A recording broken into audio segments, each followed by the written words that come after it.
রিনা হঠাৎ ভয়ঙ্করভাবে চিৎকার করতে করতে একটি গর্তের ভিতরে ঢুকে পড়ে, কারণ সে জঙ্গলে কাঠ কাটছিল।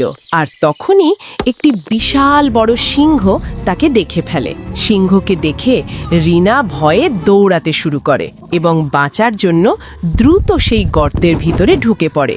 এদিকে এক দুষ্টু বানর একটি বড় পাথর ঠেলে নিয়ে এসে গর্তের মুখে রেখে দেয় এবং পুরো মুখটা বন্ধ করে দেয়। ঠিক তখনই সিংহ সেখানে পৌঁছে যায়। বানর কিছু বুঝে ওঠার আগেই সিংহ তাকে শিকার করে নিয়ে যায়।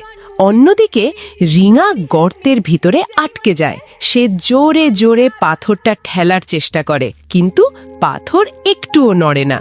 এই পুরো ঘটনা গাছের ওপর বসে থাকা একটি তোতা পাখি দেখে ফেলে। সে দ্রুত উড়ে গিয়ে একটি কুকুরকে সব কথা জানায়। এদিকে রিনা সাহায্যের জন্য চিৎকার করতে থাকে।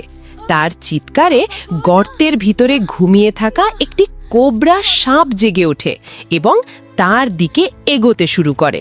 ঠিক তখনই কুকুরটি সেখানে পৌঁছে যায় এবং নিজের পা দিয়ে পাথরটি সরিয়ে দেয়। ফলে রিনা গর্ত থেকে বের হয়ে আসে এবং তার জীবন বেঁচে যায়। কিন্তু দুঃখের বিষয়, কেউ একটা লাইক বা সাবস্ক্রাইবও করলো না।